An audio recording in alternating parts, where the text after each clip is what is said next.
Hello there. Welcome to SquishiVision, where I'm about to give my live reaction to Obi-Wan Kenobi Part 2. This is my live personal reaction. I've literally just finished watching it, so I haven't scripted for it with details. I haven't gone through it kind of picking out Easter eggs. It's not what it's about. It's my kind of immediate gut reaction to having watched the series. I watched Part 1 earlier today and give my reactions on that. And Part 2 is a slightly shorter episode, more action packed, but yeah, strong show. It's got a nice balance between tension and action, but also character and slow burning. And I think that's a nice kind of balance to take. It feels more mature. It feels like we're living the kind of, I can feel the kind of age of Obi-Wan and the experience and the cynicism and the exhaustion through the show's kind of feel, and that's kind of cool. So yeah, this episode set entirely on Dayu, I think the planet is called. Involved Obi-Wan doing some investigating. He is kind of drunk from all of his previous experience as a Jedi Master to investigate the situation in ways which seems very similar, albeit in live action. He manages to track down where Leia is quite easily, actually, and rescue her, which I'm kind of glad about it. I was kind of wondering how long this kind of part was going to last, and he hasn't got back to her father yet. But some of the criticisms of the Clone Wars as a show was its pacing often was quite slow, and loads of things were pushed out across a couple of episodes. I'm glad we didn't do that here. I'm glad I'm also glad that it's okay. So actually, moving on to my next point. There's a balance to be taken here about whether we betray Obi-Wan, there's Season 2 trailer for Bad Batch is just literally just launched as I'm speaking, so we're going to react to that as soon as I finish this in a separate video, so subscribe. But there's a balance because, as is being established in a show, this is another one who has been for 10 years not practicing any of his skill set, and so obviously his powers have kind of diminished, and very much the same way that Luke Skywalker in the sequel trilogy's powers is kind of disconnected. There's a precedent for Jedi to disconnect from the Force and struggle to get back into it. That being said, part of maybe it's the plan by wish fulfillment, but I don't want to see a completely incompetent or depowered Obi-Wan. I want to see him struggle, but I also want to get that kind of satisfaction of seeing one of the greatest Jedi of all time deal with issues. He is one of the greatest Jedi of all time. So it was kind of an interesting episode. He was fairly easily overpowered by relatively low-ranking mooks, but also he got out of it fairly easily in a way which is very Kenobi-esque, by basically just using a spice glass as a kind of glitter drug bomb-esque kind of thing. I think it was, at some point I was like, oh, are they gonna nerf him too much? But actually, I think he gets the way he gets out of that trouble. It was actually, it is kind of satisfactory. I think it got the right balance. It was tricky thing to do, but I think they hit it in the end.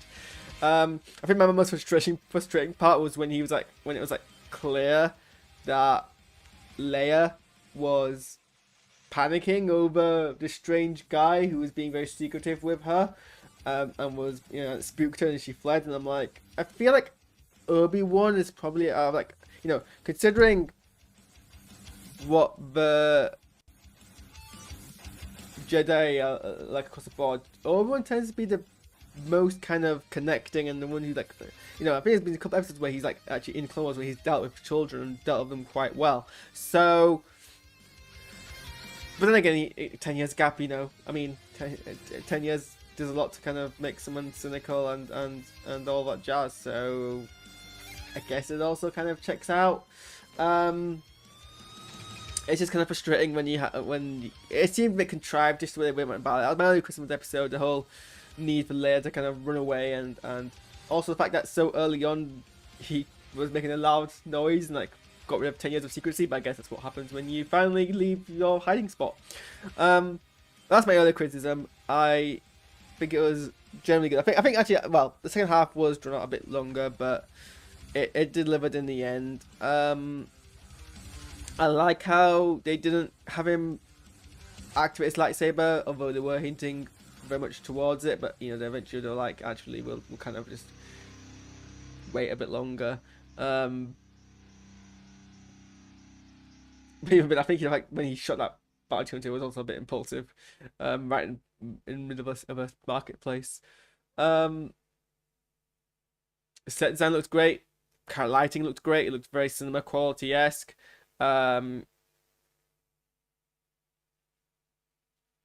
Oh, what's the character? What's the actor's name?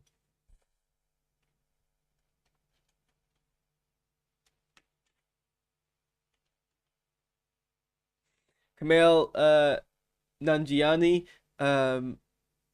played a conman pretending to be a Jedi, which seems an odd move because it feels like that attracts a lot of attention from like the authorities. You know, like your disguise is a group of very heavily prosecuted, hunted people, but maybe it's a case of once they realize that it's just a con man exploiting the Jedi, they're like, oh, you know, let him leave him to it. I mean, they've got big fish to fry.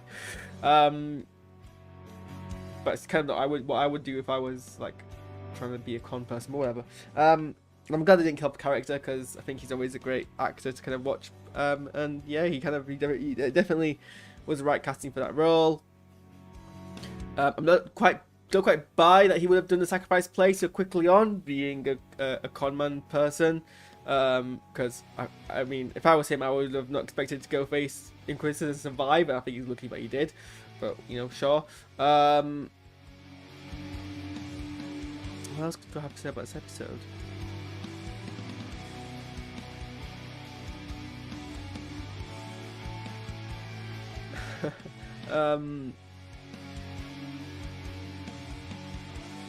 Nice to see a bit of hand-to-hand from Obi-Wan. Yeah, I think they got the right balance between, you know, someone. I think they use a lot of physicality and visuals to, rather than telling us, to establish the fact that this is a character who has not, you know, basically seen active duty in a long time, and it shows, and he's struggling to kind of do a lot of that, but still his mind is sharp as ever. I think it's a nice kind of balance to do. So there's an interesting part of this episode where the third sister, I don't remember what number she is now, or Rava, because she has a name as well, seems to kill the Grand Inquisitor, which is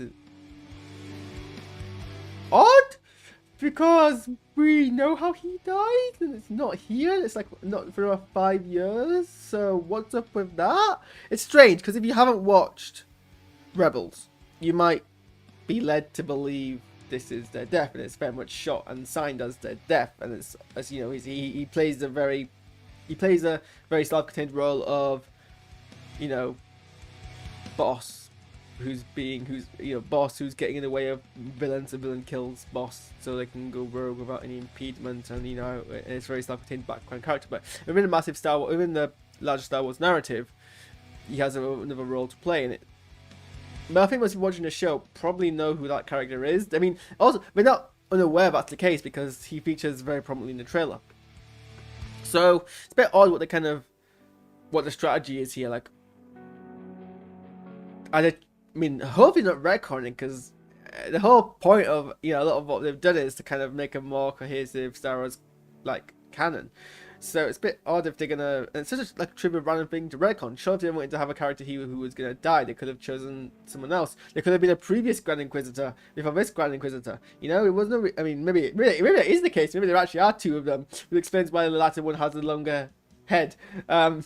Maybe that's the whole thing. But that doesn't seem to be the case. So it's a bit odd that they do this. And I think we're not meant to believe that they're dead. But then why do that? It just seems odd. This is an odd move all around. And then yeah, we see the moment, which I'm glad we get to see, where Obi-Wan finds out that Vader's alive, which, yeah, because obviously, I mean, it's probably it took him 10 years to find that out, but yeah, because obviously he leaves Anakin on Mustafar and assumes that he's dead, and then this is when he actually gets told that he's alive, and it's a brilliant act from Ewan McGregor where he looks absolutely like traumatized by it. And then we get obviously the first appearance of Hayden Christensen as Darth Vader. seemingly kind of also waking up at this moment where he feels Obi-Wan or whatever. And I wonder, I mean, there's 9 years between here and New Hope. So I wonder if they are actually going to meet in this series, which is something I've talked a lot about during the build-up towards the show, whether or not they're going to do that. I still don't think they should, but I guess if they met early enough 9 years, and there's enough reason for him to feel like he'd also like defeated Obi-Wan, and it might still make it check out. But even so, I'm hoping they don't. I'm hoping all it is these kind of distant connections. Also, there was a cameo by Tamara Morrison playing a veteran clone trooper. So it's but judging by the armor, there was a clone trooper who used Power 501st, which is odd because you'd assume a member of the 501st would know who Obi-Wan Kenobi was because they served pretty closely with him. I mean, you assume any clone trooper would know who Obi-Wan Kenobi is. He was one of the most prominent Jedi generals of the Clone Wars. Yet this person doesn't recognize. Oh, maybe he does recognize him and he just doesn't care. I mean, at this point, the clones would have love for the Empire, so who knows? Who knows? I just would have assumed that the inhibitor would have jumped in. But yeah, I think this is a strong. I'm loving the show. I'm loving the tone. I'm loving the coherency. I'm excited to see where this goes. Is it like 4 episodes left? Is it? It's like a short mini series. I'm not quite sure, but yeah, I think it's got a good, strong start. I think it's telling a nice, tight, intimate narrative, and paying off a lot of things while building to a lot of new things, and I think they've set it in the right part of everyone's life. So those are my thoughts. I'm gonna do a whole bunch of trailer reactions now, including second season of the Bad Batch, which will be interesting because if you watch my reactions to the season 1 of the Bad Batch, you know it's not a show I particularly enjoyed. So I'd be interested to see what they kind of allude to in the trailer. So I don't know why I said that like that. So keep watching this channel. About to set up some streams, and I guess after today, after those, I'll see you for my reactions to Obi-Wan on Friday. Hopefully I won't be as delayed as I was this time. I was hoping to do these on Friday, but I didn't. I was hoping to do it yesterday, and I didn't. I fell asleep, so hopefully we'll be able to do them on the 3rd of June. So I will see you then. Bye.